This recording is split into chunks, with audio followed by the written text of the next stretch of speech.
আসসালামু আলাইকুম, সবাই কেমন আছেন? আশা করি সবাই ভালো আছেন। আলহামদুলিল্লাহ আমিও ভালো আছি। আজকে আমি ইলিশ মাছ ভুনা করব কিভাবে সেই রেসিপিটা আমি আপনাদের সাথে শেয়ার করব। আমার রেসিপিটি সম্পূর্ণ নতুনদের জন্য। মাছটা আমি কেটে ধুয়ে লবণ, হলুদ, মরিচের গুঁড়া দিয়ে মাখিয়ে নিয়েছি। নিয়ে এদিকে চুলায় প্যান বসিয়ে দিয়ে প্যানটা গরম হলে তেল দিয়ে দিয়েছি। তেলটা গরম হলে মাছের পিসগুলো দিয়ে দেবো। এই যে মাছের পিসগুলো দিয়ে মাছের মাথাটা আগে প্রথমে খাড়া করে দিলাম। মাছের মাথাটা আমি উল্টিয়ে পাল্টিয়ে চারপাশটা ভেজে নেব। এই যে দেখুন এক পাশটা ভাজা হলে এক পাশটা উল্টিয়ে দেবো। একটু মোটা করে নিয়েছি, মাছটা ভাজলে চিকন হয়ে যায়, আমি এর জন্য একটু মোটা করে কেটে নিয়েছি। মাছে থেকে আসলে প্রচুর তেল বের হচ্ছে, এরকম তেল আলা মাছ খেতে কিন্তু খুবই ভালো লাগে। এই যে মাছের পিসগুলো যখন ভাজা হবে তখন আমি এবার মাছের পিসগুলো উঠিয়ে নেব। এই যে দেখুন মাছের মাথাটা আমি চারপাশে উল্টে পাল্টে ভাজিয়ে নিয়েছি। মাছের ডিমটা আমি ভেজে নিলাম। এই যে মাছের ডিমটা ভাজা হলে উঠিয়ে নেব। উঠানো হলে এখানে আমি পেঁয়াজ কুচি করে নিয়েছি, পেঁয়াজ কুচিটা দিয়ে দিলাম।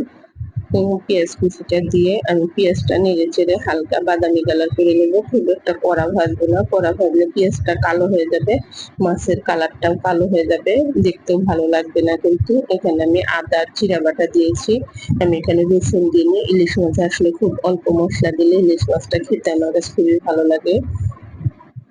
আপনারা ওইভাবে আদা জিরা বাটা দিয়ে ইলিশ মাছটা খেয়ে দেখবেন, আসলে খেতে কিন্তু খুবই ভালো লাগে। রসুন ব্যবহার করিনি এখানে আমি।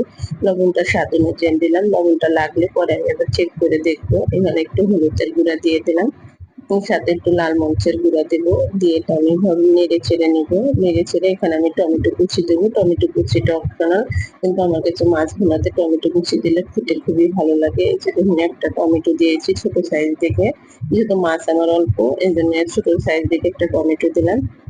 দিয়ে এভাবে নেড়ে চেড়ে একটা ঢাকনা দিয়ে ঢেকে দেবো। যখন তেলটা ভেসে উঠবে সে পর্যায়ে আমার মশলাটা কষানো হয়ে আসবে, তখন এখানে আমি আর একটু পানি দিয়ে দিলাম অল্প করে।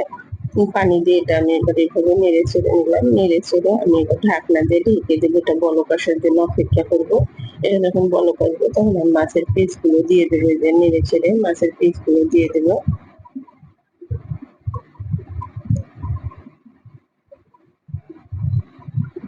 দিয়ে দিলাম, দিয়ে মাছের ডিমটা দিয়েছি, দিয়ে একটা ঢাকনা দিয়ে ঢেকে দেবো। একটু পর ঢাকনাটা খুলে আমি উল্টিয়ে দেবো।